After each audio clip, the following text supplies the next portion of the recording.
10:06 on the show on 700 WLW. Hang on. The debate wages on whether or not that we should allow kids who are violating Cincinnati's curfew to be sent to re-education camps and churches. What about the separation of church and state? Tony Arnold is the guy who fought successfully and won to get this policy changed, implemented by the mayor. We'll talk to him at 10:06 afternoon, home of the Red, 700 WW. Sloan on the big one, 700 WLW, back at it on this Monday morning. Hope you had a good weekend. I did. Good 4-day weekend. So we had this, and I heard, I was kind of following this story on my phone, and that involved the plan, and I think it was announced at about 11:30 is when it broke on Wednesday before I left. And the story was, of course, the plan to combat the spike in violence in Cincinnati. And granted, every spring we know the crime rates go up, but the violent crime rate here and specifically across the country, extremely, extremely high. 9-year high. An unusual spike. Even more so than what we expect as the weather gets warmer. And one of the plans was, I thought, oh, well, here's what we're going to do. More cops on the streets. That's what we're going to do. More cops on the streets. I couldn't have been any more wrong. In that, the plan was, what we need to do is start enforcing the curfew and taking any youthful violators to churches. 2 churches will be open at 2 a.m. in Cincinnati. One of them, Church of the Living God.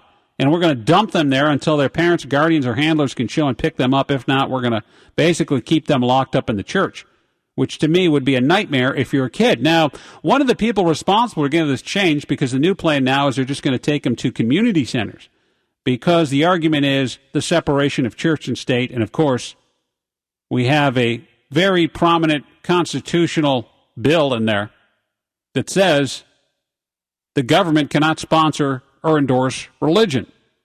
One of the people who pointed this out to the city is Tony Arnold. Tony's with the Tri-State Freethinkers, atheists, agnostics, and all welcome. Tony, how's everything? You good?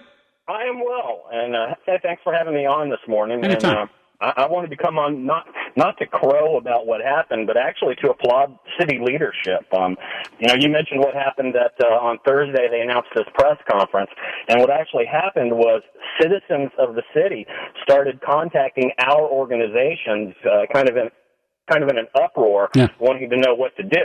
So, we received so much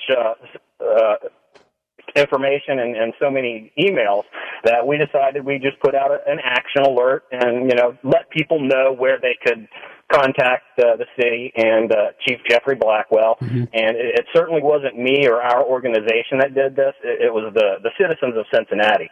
And, I applaud Jeffrey Blackwell and the city for trying to do something. Because, obviously, my thoughts go out with them. Right. We do have a problem in the city.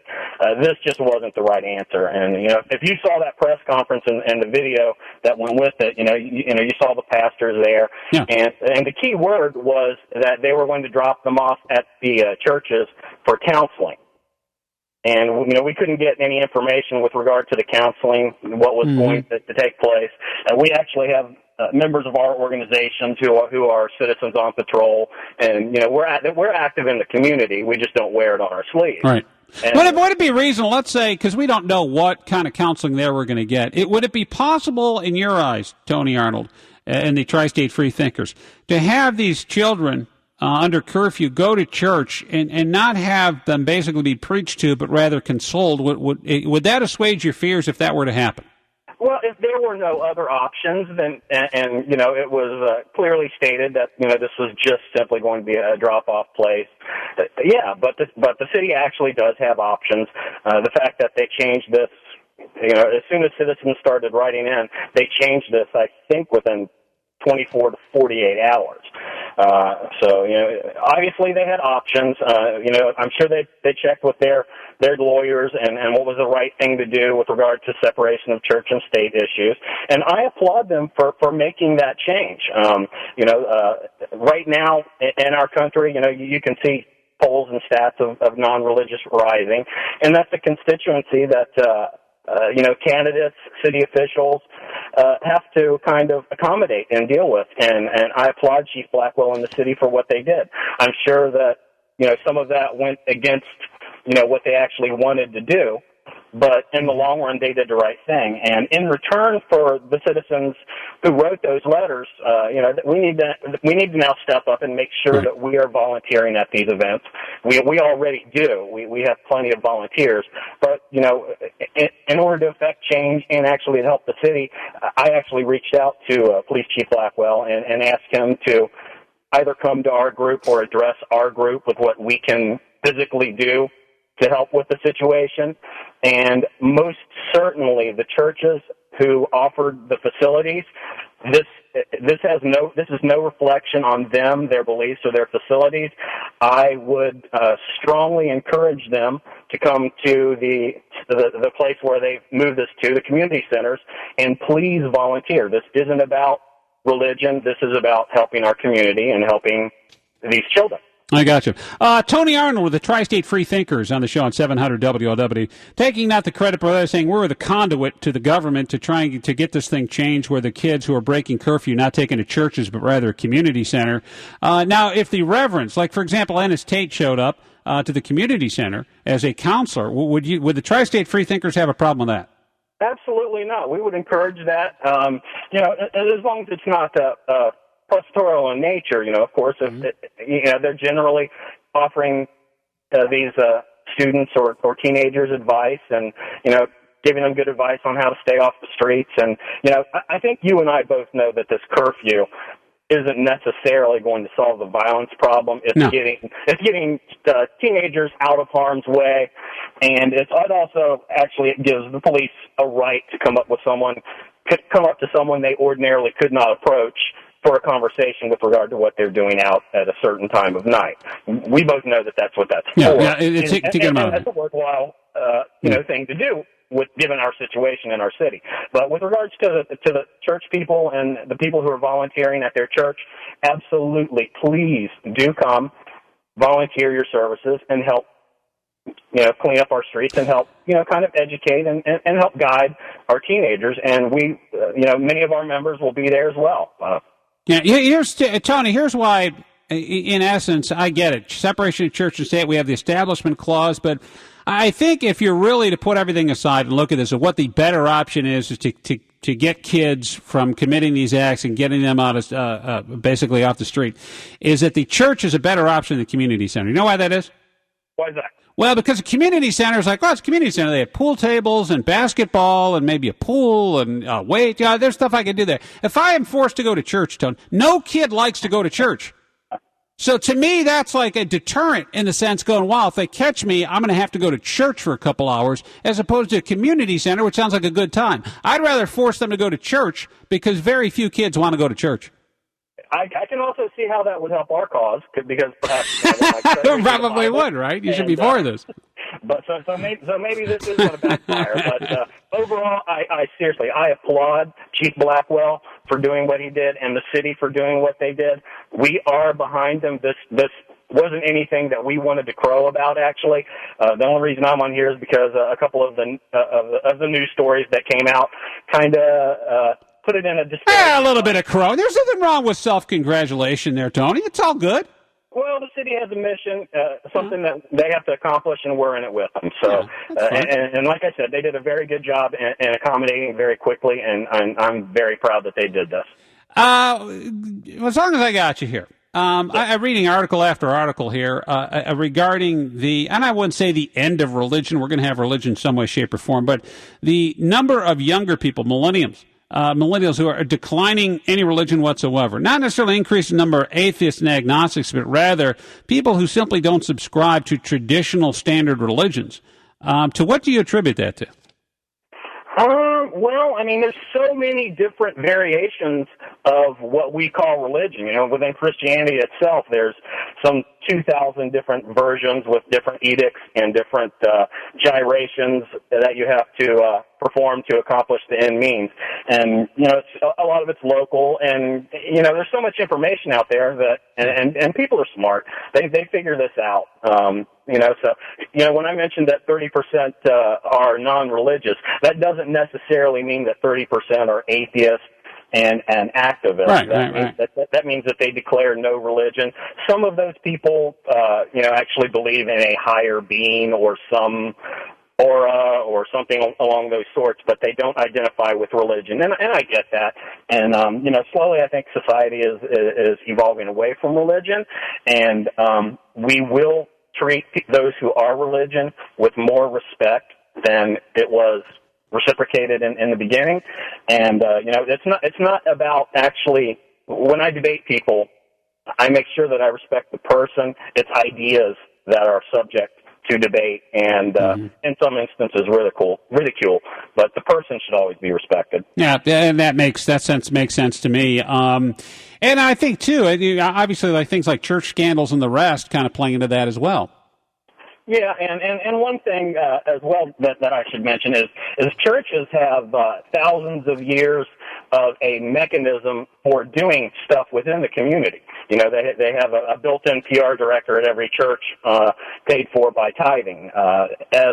As secularism grows, we have to kind of learn how to deal with this. So churches actually do have resources. They're very good at marketing, and their help is definitely welcome. But they have to realize the separation of church and state when they do that, and make sure that they're respecting that, and that the city is respecting that as well. And that's why, as long as the members who offered their church still donate their time, I think this is a good solution. It's a good deal. When you have jury duty, or maybe you got to testify, Tony, do you swear on the Bible? Well, you know what? I haven't as of yet. But, I guess I could swear on a whole stack of different versions. I'm not sure. I don't think by law, I don't think you have to swear on you could swear on like a pizza box if you wanted to, considering, unless you'd have to convince the court and the judge that's legitimately a reason. But I don't think you have to swear on a Bible, do you? No, I don't believe that you actually have to, but I'm certain that when you mentioned that, I would probably, depending on the case, be let go of the jury. One would think, anyway. So, yeah, I'm sure a lot of people are upset with you, namely people like Ennis Tate, pastor of the Church of Living God, who I'm guessing is a good guy, and he says this: to use the separation of church and state as an issue to save lives means the law can come between us saving lives and keeping kids safe. How do you respond to that? Well, I think I addressed that in my previous comments, that this has nothing to do with saving lives. The program is still going on. The program, you and I kind of both agreed, is designed to get students and younger people out of harm's way and offer, a safe haven for them, students who can't tell time, so to speak, a safe haven for their parents to come pick them up.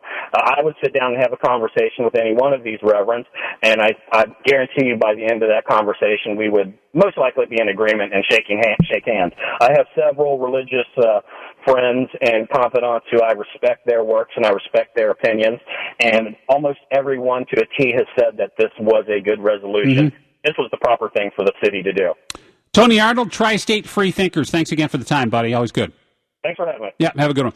And I kind of joke. I said, kids don't like to go to church. Most kids don't enjoy going to church, especially as you get a little bit more adolescent. Oh, God, I gotta go to church.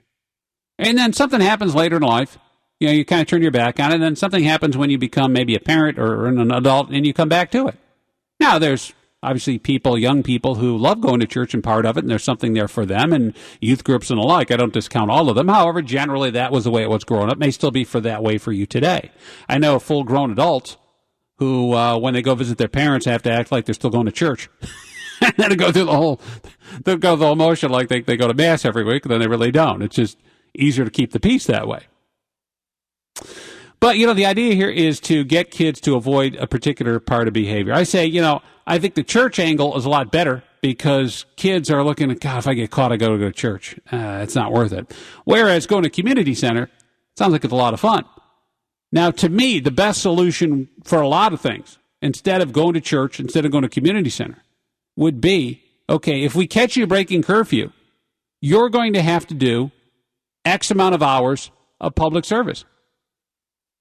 You're going to have to go and pick up trash on the side of the road. You're going to have to go pick up garbage in a particular neighborhood. We get a bunch of trash bags donated, which should be pretty easy to do, and then we just have the kids working. And no, you can't use your cell phone while you're working. You have a supervisor, you have someone walking around. Now, to me, you could have conversations while they're working because two things. You've got a captive audience. You're working, which kids hate. and there's a behavior element deterrent there. I think that, honestly, forcing them into doing some labor would, to me, reap huge rewards, because it's not only getting stuff done for free, it's free labor, it's also some sense of punishment for breaking curfew. I just don't get that the community center thing is going to be as much punishment as it's going to be kind of like a fraternity sorority house.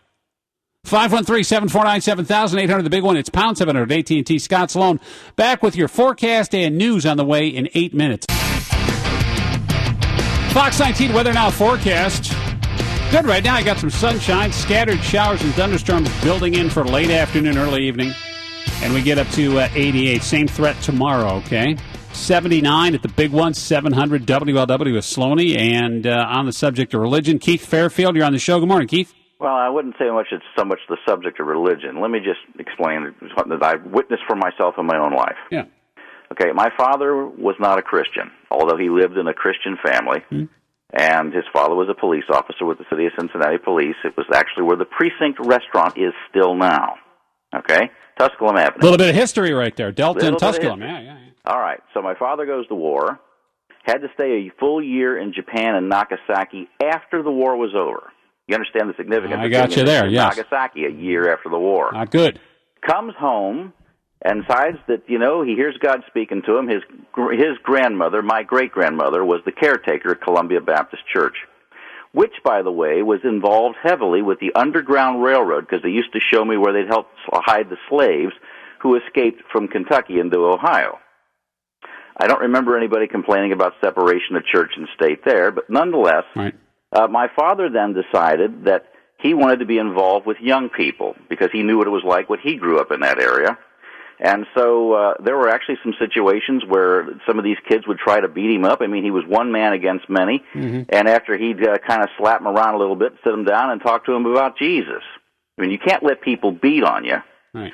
But after that, they started coming of their own volition because they knew that man cared about them, and all he wanted to do was show them another way. Nobody was forced. Nobody was choked. And when that man and the church decided they wanted to end the program, I still have the homemade helm plate that they made out of a piece of wood and painted crudely, thanks to the greatest coach we ever had. That's cool. That's really cool. And those kids, these were hard, tough kids, cried like babies because that man wasn't going to be there anymore. Right. So I guess what I'm trying to say is that while I certainly agree, nobody can be compelled by the point of a barrel to force themselves and say, yeah, I agree, I obey Jesus. No, it doesn't work that way. God wouldn't want you if that's the way it went in. Nobody goes into the kingdom of heaven screaming and kicking. But if people want to continue to say, no, we'll take your money, we'll take your time, but your message isn't good enough, well, then you get what you get. There's nothing more we can do. Yeah, I don't know if I entirely agree with that. I mean, yours is a great story with your dad. I think that's awesome. Obviously, touched a lot of lives, but I don't think specifically you have to be religious in order to have that kind of impact on people's lives. Furthermore, in this case, there's nothing preventing the priests from going, or the reverends here from going, like Ennis Tate and Bishop Bobby Hilton and others, from going to the community center to work with these. If it's about working with the kids. Now, I think the suspicion is, too, as we tend to be a little bit more critical these days of things, is, all right, are they doing this to help the kids, or are they doing it to increase their ranks and increase those who are sitting in the pews? Which I think in some cases a legitimate argument can be made there. But, yeah, I look at this and go, I think it's quite capable of being, I mean, Tony sounds like a good guy, clearly doesn't believe in God, and wants to help people change their lives. We just need more good people, regardless of what their religious views are. More ahead, Sloaney here, 700.